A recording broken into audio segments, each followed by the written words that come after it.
My son-in-law sold my heirloom jewelry while I was in the hospital, so I sold the roof over his head. This is my story of betrayal, awakening, and transformation. If you're watching this, don't forget to subscribe and let me know in the comments where you're watching from. The hospital room's fluorescent lights made everything look sickly, including my own hands. 3 weeks after open-heart surgery, and my own children couldn't be bothered to visit more than twice. I stared at my phone, rereading Amanda's text. Dad says we should cancel the welcome home party. Not worth the trouble. Not worth the trouble. Those 4 words echoed in my head as the nurse helped me pack my meager belongings. At 62, I'd become an inconvenience to my own family. "Ready to go home, Mrs. Matthews?" the nurse asked cheerfully, oblivious to the fact that home had become a battleground. "As ready as I'll ever be," I replied, forcing a smile. The Victorian house that had been in Richard's family for generations loomed ahead as the taxi pulled into the driveway. Amanda emerged, her face a mask of performative concern. "Mom, let me help you." She reached for my arm, but her eyes darted nervously toward the house. Daniel appeared in the doorway, his imposing figure framed by the ornate entrance. "The invalid returns," he announced with a smile that never reached his eyes. "Thomas called. He's sorry he couldn't make it from Chicago. Important meeting, you know how it is." "Of course," I murmured, trying to ignore the sting. My son, the finance executive, too busy for his mother. I hadn't seen him in months. Later that night, they gathered around my dining table. Amanda, Daniel, and my teenage grandson Kyle, whose face remained buried in his phone. I'd prepared discussion points about my recovery plan, but each time I spoke, Daniel interrupted. "The doctors say you need to take it easy, Eleanor," he said, cutting me off mid-sentence. "Maybe it's time to consider assisted living. This house is too much for someone in your condition." "I'm perfectly capable," I began. "Mom, Daniel's just looking out for you," Amanda interjected, her hand squeezing mine a little too tightly. "We worry." "Speaking of the house," Daniel continued, exchanging a glance with Amanda, "we should discuss long-term arrangements. I've been researching options that would ease your financial burden." "I don't have a financial burden," I said firmly. "Richard left everything in order." Daniel laughed, a short, dismissive sound that made my blood boil. "Richard's been gone 3 years. Things change. Markets fluctuate. You're not exactly equipped to manage complex investments. I taught economics for 30 years, I reminded him. "Theory, Eleanor, not practical application." His tone dripped with condescension. "Thomas agrees with me. We should consolidate resources." I noticed Kyle glance up briefly, his eyes moving between his father and me. Something in his expression, pity, perhaps, cut deeper than Daniel's words. As they cleared the dishes, leaving me alone at the table, I heard Daniel whisper to Amanda in the kitchen. "She's getting worse, more confused. Did you see how she kept losing her train of thought?" I hadn't lost my train of thought once. That night, lying in my bed in the east wing of the house, the part I'd kept when I'd foolishly invited Amanda and Daniel to move into the west wing temporarily after his downsizing 3 years ago. I stared at the ceiling, Richard's absence a physical ache beside me. But something was different now. The fog of grief had lifted, replaced by a clarity that surprised me. They thought I was weak, confused, an old woman to be managed and moved aside. They had no idea who they were dealing with. The jewelry box had belonged to my great-grandmother. Hand-carved mahogany with brass fittings, it held 5 generations of Matthews women's treasures. I ran my fingers over the velvet-lined compartments, my heart racing as I confirmed what I'd suspected. The emerald pendant from 1890, my grandmother's pearl choker, and at least 6 other pieces were missing. I carefully recorded each absent item in a small notebook, hands trembling not with age but with rage. These weren't just jewels, they were my history, my legacy to Amanda and future generations. "Mom, what are you doing?" Amanda stood in the doorway, her voice tinged with artificial brightness. I closed the box casually. "Just reminiscing. Daniel says you should rest. The medication might make you a bit confused." There it was again, the subtle undermining, the implication that I couldn't trust my own mind. "I'm not confused, Amanda. I'm missing several family heirlooms." Her expression shifted, a flicker of something like guilt, quickly masked. "Are you sure? Maybe you moved them? After Dad died, you were reorganizing things. These pieces haven't been moved in 20 years. Daniel appeared behind her, resting his hands possessively on her shoulders. "What's going on?" "Mom thinks some jewelry is missing." His laugh was immediate, rehearsed. "Eleanor, you probably put them in the safe deposit box. Remember when we discussed securing valuables after the Petersons' break-in last year? I never moved them." My voice was steady, despite the fury building inside me. "You've been through a lot," he said, his tone softening to something worse than condescension. Pity. Stress, medication, surgery, it affects memory. That night, I called Diane Winters, my oldest friend and former colleague from the university's technology department. We met for coffee the next day in a cafe far from my neighborhood. "They're gaslighting you," she said bluntly after I explained the situation. "Classic elder abuse tactics." "I need proof," I replied. "Can you help me?" 2 days later, Diane arrived with a small bag while Amanda and Daniel were at his parents' for the weekend. Within hours, we had installed tiny cameras in my bedroom and office, connected to a secure server only I could access. "The angle is perfect," Diane said, showing me the hidden feed on a tablet. "If anyone enters your room, we'll know." The wait was excruciating. For 2 weeks, I maintained the facade of a slightly confused, recovering patient.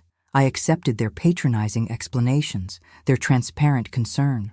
I watched Daniel grow more confident, Amanda more distant. Then it happened. The notification pinged at 2:17 p.m. while I was supposedly at physical therapy, actually sitting in Diane's living room, watching the live feed. Daniel entered my room, went straight to the jewelry box, and removed my Victorian-era cameo brooch. The next day, I followed him. Not in my recognizable sedan, but in Diane's nondescript Toyota. I watched from across the street as he entered Heritage Valuables, an upscale pawn shop downtown. When he emerged 30 minutes later, his walk had the swagger of a successful predator. But predators rarely consider that sometimes the prey is watching, learning, and planning. And I was definitely planning. "He's been here 6 times in the last quarter," Judith Morgan whispered, sliding a printout across her desk at First Boston Bank. My friend of 40 years had risen to senior compliance manager, and her access to information was proving invaluable. Each time asking about power of attorney documents, I confirmed, my stomach tightening. "And property transfers." Judith's expression was grim. "He claimed you were mentally fragile after your surgery. When we insisted on proper medical documentation and your presence, he became unpleasant." I folded the paper carefully, tucking it into my purse. "Thank you, Judith." "Eleanor?" She caught my wrist, her eyes serious. "Be careful. Financial elder abuse is often just the beginning."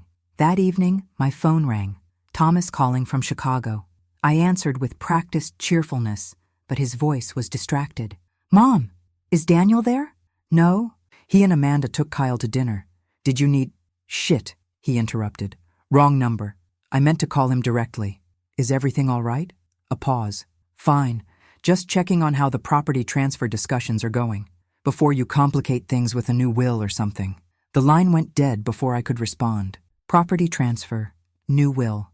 The pieces were falling into place. Later that week, I was reading in the garden when voices drifted through the open window of Daniel's home office. "Mom's being difficult," Amanda was saying. "She's suspicious about the jewelry. She'll forget." Daniel's voice was dismissive.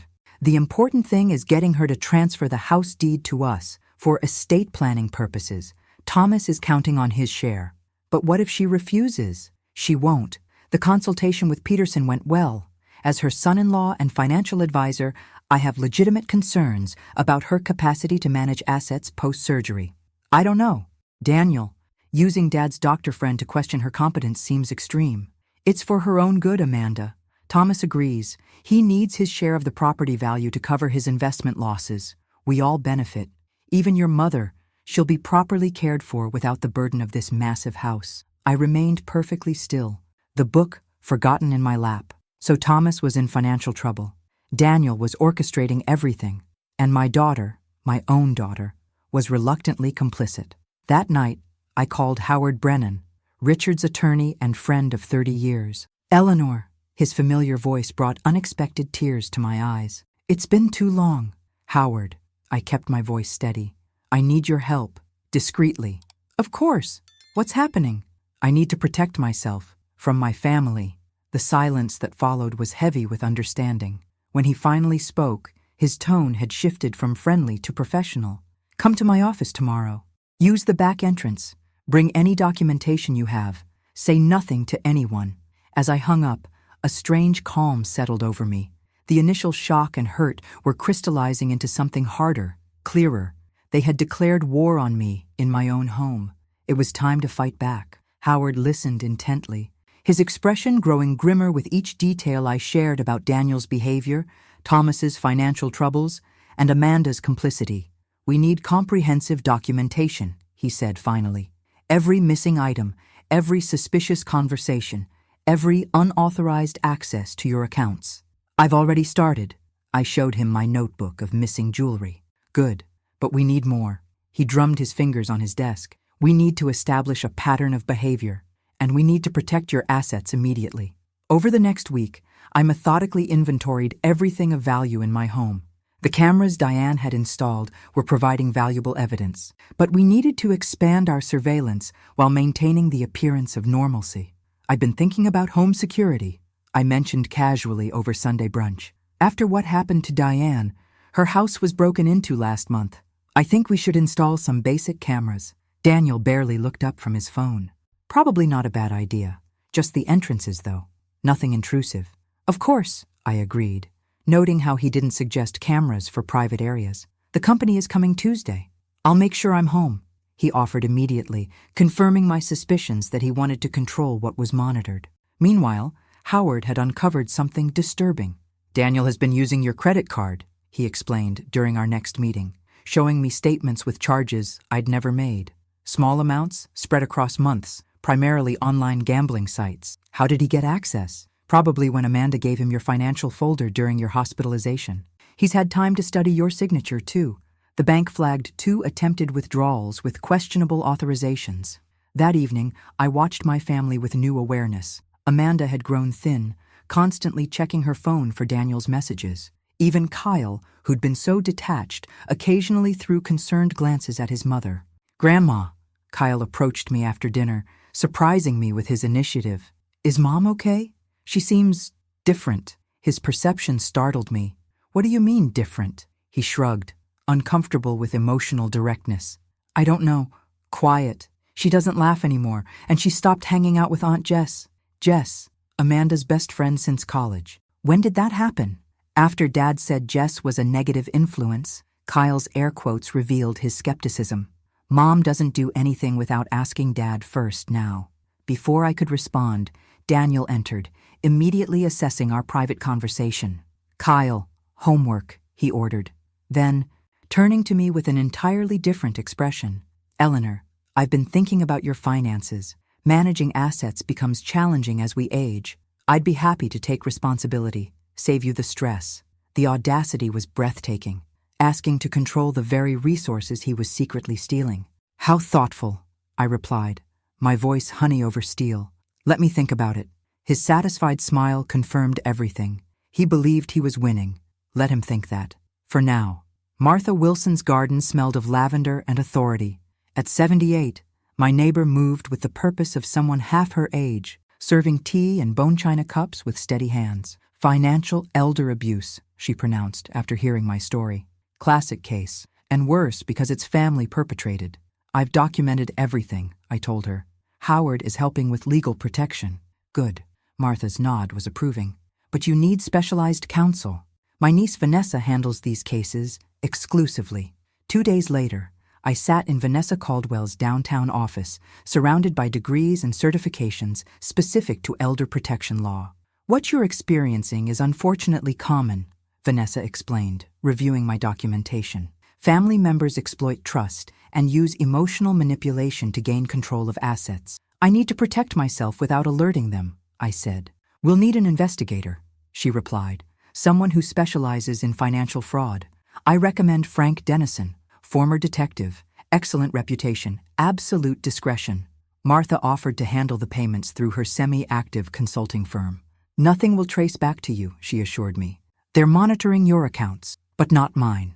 Within a week, Frank began building a case. His findings were worse than I'd imagined. Daniel has a pattern. he reported during our first meeting in Martha's sunroom. He voluntarily left several financial institutions shortly before internal reviews were completed. He maintains connections with gray market antiquities dealers. And my jewels? Scattered, some still in pawn shops, others sold to private collectors or through online auctions. Recovery will be challenging. Many buyers purchased in good faith. And Thomas? I asked, still struggling with my son's betrayal. Frank's expression darkened. Foreclosure proceedings on his Chicago property. Gambling debts similar to Daniel's. He needs cash. Fast. Your house is his solution. I absorbed this information, feeling strangely calm. The pieces were fitting together, forming a complete picture of betrayal. There's something else, Frank added. Daniel's been consulting with a Dr. Peterson about having you evaluated for cognitive decline. Peterson has a history of providing favorable diagnoses for substantial fees. That night, I watched Amanda and Daniel through new eyes. The subtle ways he controlled her, interrupting, correcting, checking her phone, making small decisions without consultation. The gradual isolation had been so skillful that even I, trained to recognize manipulation, had missed the full extent of his control. I've enrolled Kyle in that summer program, Daniel announced over dinner, the one in Springfield. Amanda looked surprised. But that's 3 hours away. We hadn't decided. It's decided now, he cut her off smoothly. It's an excellent opportunity. Thomas is helping with the tuition. Kyle's face fell. I wanted to do the local science camp with Jared. Jared's parents are divorcing, Daniel said dismissively. Not the kind of influence you need. I recognized the tactic, isolating not just Amanda, but Kyle too, creating dependency, eliminating outside perspectives that might challenge his authority. As I watched this familiar scene unfold, something solidified within me. This wasn't just about protecting my assets anymore. It was about reclaiming my family from the predator in our midst. The attic held 5 decades of memories. Following Howard's advice to inventory my valuables, I sorted through boxes of documents, photographs, and keepsakes. In a dusty corner, I found the file cabinet Richard had meticulously maintained.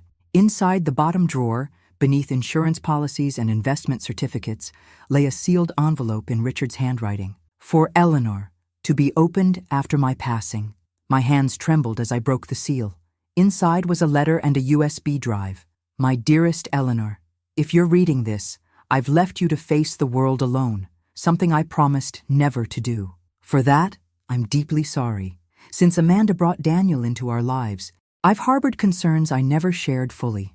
Initially, I dismissed them as overprotectiveness. Now, as my time grows short, my worries deepen. The enclosed drive contains my observations and certain financial arrangements I've made to protect you. The password is the date of our first date, MMDDYY. Whatever challenges you face, remember, you are stronger than anyone knows. You've always been my rock, even when you thought I was yours. All my love, Richard. That night, after ensuring Daniel and Amanda were asleep, I plugged the drive into my computer. Richard's voice emerged from recorded journal entries spanning his final year. Daniel took Eleanor's car without permission again, one entry noted. When questioned, he convinced Amanda that Eleanor had offered it.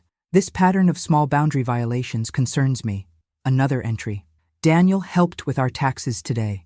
Later found him in my office examining investment statements. Claimed he was tidying up. Nothing appears missing, but his interest in our finances exceeds normal curiosity. The entries documented Richard's growing concerns about Daniel's controlling behavior toward Amanda, small valuables that mysteriously disappeared, and conversations overheard. The final entries revealed Richard's contingency plan, created shortly after his diagnosis 3 years ago. Met with Gregory Pearson today. The trust is established. Eleanor will have financial security, regardless of what happens with the main estate. $2 million in diverse investments, structured for growth and protection.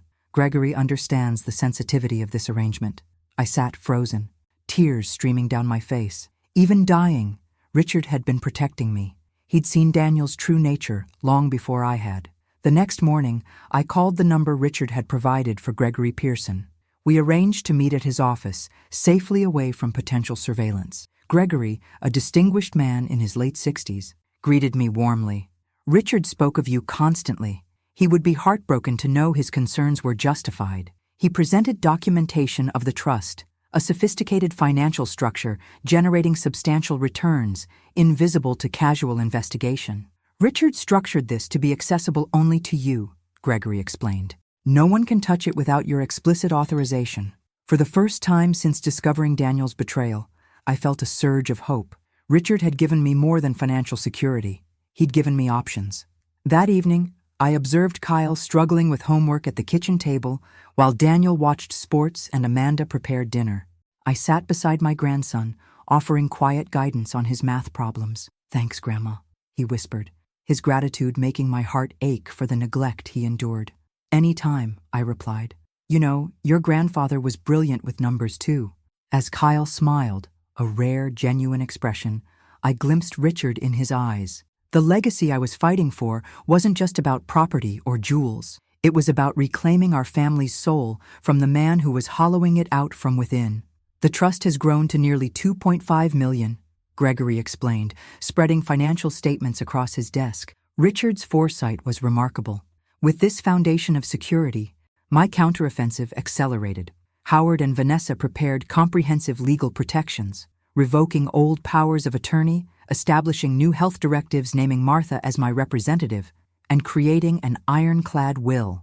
Meanwhile, I reconnected with colleagues and friends who'd been gradually pushed away by Daniel's subtle manipulations. Each lunch, each phone call strengthened my support network while maintaining the appearance of an increasingly frail woman. "You seem distracted lately, Eleanor," Daniel commented one evening. "Having trouble keeping track of conversations?" "Do I?" I played along, deliberately misplacing my reading glasses moments later.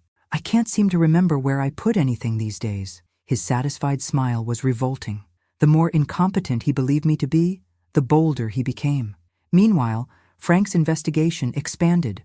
Working with art and jewelry specialists, he began locating my scattered heirlooms. "Heritage Valuables is stonewalling," Frank reported during our weekly meeting at Martha's.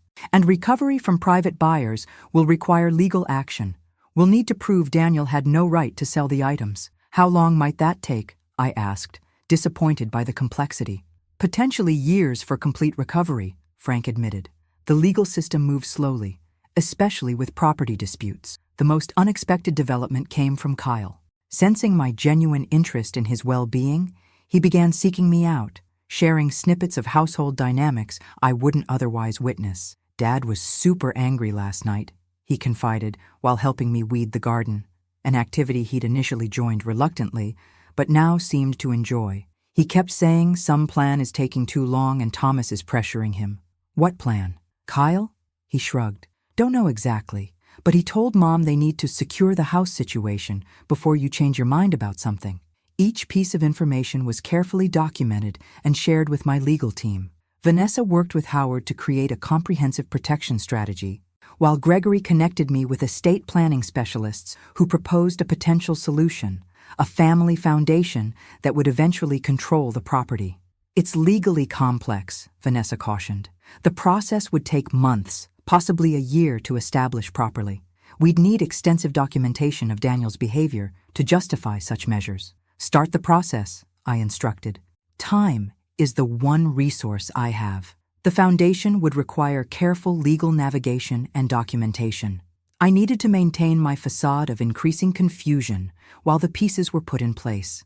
At home, I continued my performance, occasionally forgetting minor details while remaining mentally sharp about things that mattered. I accepted Daniel's growing authority with apparent gratitude, watching him believe his own lies. "Eleanor's good days are becoming rarer," I overheard him telling Amanda. "It's fortunate I'm handling the finances now. She nearly paid the electric bill twice last month. I hadn't paid any bills in months. Daniel had insisted on taking over." Another step in his campaign to control every aspect of my life. What he didn't know was that every conversation was now recorded, every financial transaction documented, every manipulation cataloged. The evidence was becoming overwhelming. As we approached the final phase, I felt not just anger, but a profound sadness for what my family had become. Daniel's corruption had infected Thomas, damaged Amanda, and threatened Kyle's development. This wasn't just about justice for me, it was about saving what remained of our family. "I found an excellent assisted living community," Daniel announced at dinner, Thomas nodding approvingly from his rare visit home. Very exclusive, excellent care options. That's thoughtful, I replied mildly, but I'm comfortable here. Daniel's expression tightened momentarily. Eleanor, at your age and with your health concerns, living alone isn't practical. I'm not alone, I reminded him. You and Amanda are right here. That's different. We have our own lives. And honestly, the stress of maintaining this property isn't good for you. I set down my fork. I appreciate your concern, Daniel, but I'm not interested in assisted living. His control slipped, just for a second, revealing a flash of raw anger that startled Amanda and silenced Kyle. Even Thomas looked uncomfortable. You're being irrational, Daniel snapped, then quickly recalibrated his tone. I mean, you're not thinking clearly about your best interests. Perhaps not, I conceded, noting Amanda's confused expression at this uncharacteristic display. The seeds of doubt were being planted. Later that week, I invited Amanda for lunch downtown, just the two of us, a rare occurrence since Daniel had begun micromanaging her schedule. How are things really, Amanda? I asked once we were seated. You seem tired lately? She fidgeted with her napkin. It's fine. Daniel's been stressed about finances. His consulting isn't bringing in what he expected. Are you having money troubles? I pressed gently. No, I mean, we're careful. Daniel handles everything. Her defensive tone revealed volumes. And you're comfortable with that arrangement? Amanda's hesitation was brief but telling. It's easier this way. He's good with money. Is he? I kept my voice neutral. Then why did he need to use my credit card for online gambling sites? Her head snapped up. What? No, that's not... He wouldn't... I didn't press further. The seed was planted. Meanwhile, Howard confirmed that our legal protections were in place, though the foundation process was moving slowly. These things take time, Eleanor. The courts require extensive documentation. Frank's investigation had yielded partial results. 6 of my missing pieces had been located, with documentation of Daniel's fraudulent sales. Thomas's financial troubles were fully exposed, explaining his eagerness to liquidate my assets. The confrontation was approaching, but timing was crucial. We needed all elements in place before Daniel realized what was happening. The catalyst came unexpectedly from Kyle. During our regular gardening session, which had evolved from reluctant participation to genuine engagement over several weeks, he mentioned seeing Daniel photographing old-fashioned jewelry for an online antiquities marketplace. He said it was stuff from his mom's family, Kyle explained, but it looked like the brooch in that old photo of your grandmother you showed me. That evening, Amanda found gambling receipts in Daniel's jacket. Their argument, though hushed, was clearly audible through the house's old heating vents. Her questions, his defensive deflections, her growing suspicion. It was the first crack in his carefully constructed facade. Thomas, meanwhile, had begun questioning Daniel's intentions for different reasons. After consulting with his own financial advisor about documents Daniel had shared, Thomas suspected he was being sidelined in the asset division plans. Self-interest, not moral awakening, drove Thomas to call me privately. Mom, I think we should discuss the house situation directly, without Daniel's involvement. I agree, I replied. In fact, I've been considering a family meeting to discuss everyone's concerns openly. Excellent idea, Thomas sounded relieved. Next week when I'm in town? Perfect. I'll have my attorney present to answer any questions. His pause was telling. Attorney? Is that necessary? For clarity, yes. I want everything properly documented. As preparations for the meeting intensified, Daniel grew visibly agitated. His control over Amanda was slipping. Thomas was no longer reliably aligned with his plans, and Kyle had begun openly seeking my company instead of his. The night before our scheduled meeting, I sat in Richard's old study, reviewing our strategy one final time with Howard via secure call. Are you certain you want to proceed? He asked. It will permanently alter your family dynamics. I looked at the photograph of Richard on the desk, then at the documentation of Daniel's betrayal spread before me. The family dynamics are already destroyed, I replied. What I want now is truth and justice. The legal groundwork for the Matthews Family Foundation had begun, though Howard reminded me it would take many more months to complete. All immediate legal protections were in place, evidence organized chronologically, and key witnesses briefed. Our meeting was set for Howard's office the following day. That evening, I invited Amanda for tea in the garden, our special place since her childhood. I'm worried about you, I said simply, pouring her favorite chamomile. I'm fine, Mom. The automatic response lacked conviction. Amanda, when did Daniel start controlling your friends, your schedule, your opinions? Her teacup clattered against the saucer. He doesn't control me. He's protective. There's a difference between protection and control, I said gently. Jess was your best friend for 20 years. Now you don't speak because Daniel decided she was negative? That's not what happened. But uncertainty clouded her eyes. What about the joint account I helped you set up after college? The one that was just yours? She stared into her tea. Daniel said it was more efficient to consolidate. And your art studio visits? Your Saturday hiking group? We're busy. Life changes. Each defense weaker than the last. I reached for her hand. When someone isolates you from friends, controls your money, and dismisses your opinions, that's not protection. It's abuse. The word hung between us, Amanda's eyes filling with tears. She quickly blinked away. You don't understand, she whispered. He's just stressed about money. Things will improve when... When what, Amanda? When I'm in a home and you have my house. Her sharp intake of breath confirmed she knew more than she pretended.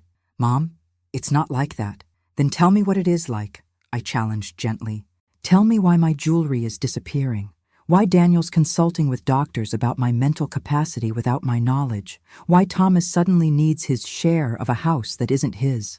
Amanda left without answers, visibly shaken. That night, their argument echoed through the house. Her questions increasingly pointed, his explanations increasingly desperate. The next morning, Kyle sought me out before school. Grandma, something's wrong. Dad was on the phone all night with Thomas. They kept saying tomorrow's meeting needs to be managed and that you're becoming difficult. I thanked him for the warning, giving him a long hug before he left. Poor Kyle, caught between parents who'd forgotten his needs in their fixation on my assets. As final preparations were made, Martha called with unexpected news. Eleanor, one of Frank's contacts at Heritage Valuables, came through. The owners decided to cooperate rather than face potential criminal charges. They've identified 5 more pieces Daniel sold them. Everything was falling into place. Daniel, sensing his control slipping, made one last, desperate attempt that evening. Eleanor, he cornered me in the kitchen, his tone artificially concerned. I've noticed you seeming confused lately. Forgetful. I've scheduled a consultation with Dr. Peterson tomorrow. For your own well-being. How thoughtful, I replied calmly. But I have an appointment tomorrow. A family meeting at Howard Brennan's office. You, Amanda, Thomas, we'll all be there. His expression faltered. Howard, your husband's attorney? That's unnecessary. Family matters should stay in the family. Howard's been managing my affairs for decades, I reminded him. He's practically family. Daniel's facade cracked further. Eleanor, I really think the meeting is at 10 a.m., I interrupted firmly. I expect everyone to attend. That night, I heard urgent whispers between Daniel and Amanda, followed by a tense call to Thomas. Their alliance was fracturing under pressure, each now suspecting the others of prioritizing their own interests. As I prepared for bed, I found Amanda standing uncertainly in my doorway. Mom, her voice was strained. Her voice, what's really happening tomorrow? I considered my daughter, manipulated, isolated, but still somewhere inside the strong woman I'd raised. The truth, Amanda. Tomorrow is about the truth. About what? Fear edged her question. About who Daniel really is. About what he's been doing to our family. About what you've allowed to happen. Her face crumpled. I don't know what you mean. But her eyes said she did. She just wasn't ready to admit it. Not yet. Tomorrow, I promised, everything will become clear. Howard's conference room felt like a courtroom.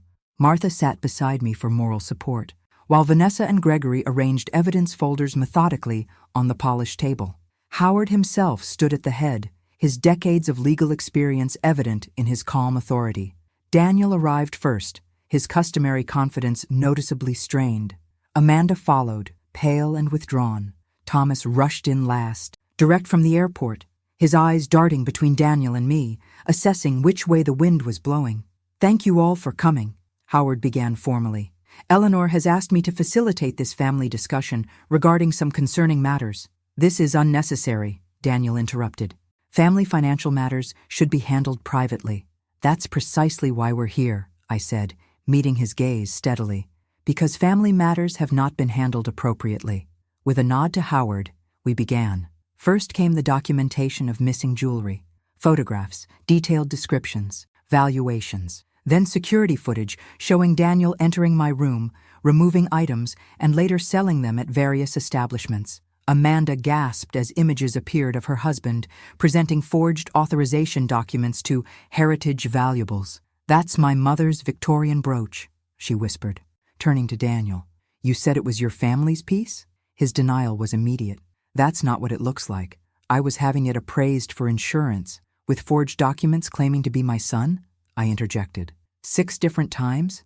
At 5 different establishments?" Frank entered with perfect timing, placing comprehensive reports before each person. "Full documentation of items sold, proceeds received, and current locations," he explained professionally, including witness statements from pawnbrokers who identified Mr. Reeves as the seller.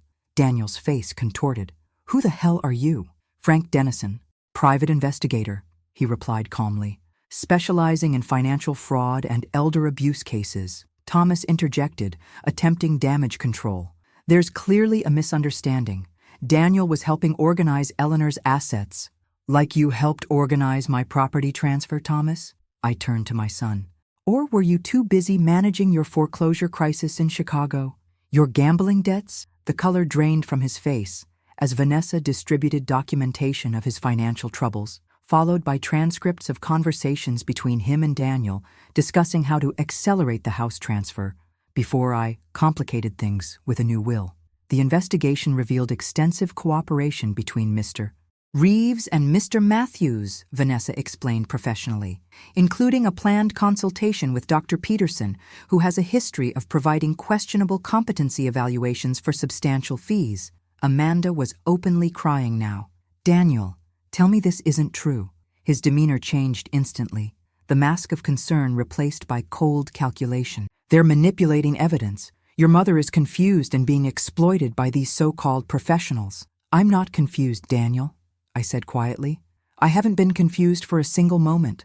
Gregory then presented documentation of the trust Richard had established, demonstrating my complete financial independence. Howard followed with medical reports confirming my full mental capacity, legally witnessed and notarized. Daniel's strategy shifted to intimidation.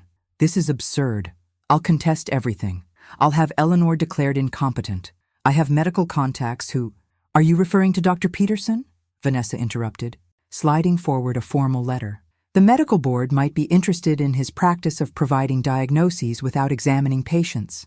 The district attorney certainly is." Thomas, ever self-serving, began distancing himself. "I was only concerned about mother's welfare. Daniel handled the details. I had no knowledge of any improper—" "Save it," I cut him off. "Your emails and phone records show otherwise." Daniel made one final attempt. "This changes nothing. We still have legal rights to reside in the house. Amanda is family." Howard distributed the preliminary Matthews Family Foundation documents, legally drafted but not yet finalized.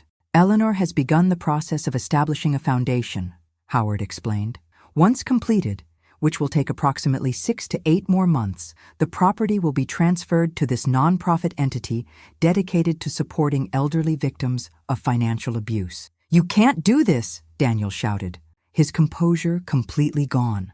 "The foundation isn't finalized yet," I replied calmly, "but your residency agreement terminates in 60 days regardless. That's completely within my rights as the property owner." The meeting concluded with Daniel storming out, Thomas quickly following to catch another flight, and Amanda remaining behind, devastated and silent. As the others tactfully left us alone, I moved to sit beside my daughter. "I didn't know," she whispered. "I didn't want to know." "I understand," I said, taking her trembling hands. "The hardest truths are the ones closest to home." "What happens now?" she asked, looking lost. "That depends on you," I replied gently, "on what kind of life you want to rebuild." For the first time in years, I saw a flicker of the real Amanda in her eyes, wounded, but still there, still salvageable. The confrontation was over, but the real work of healing was just beginning. 2 years transforms everything.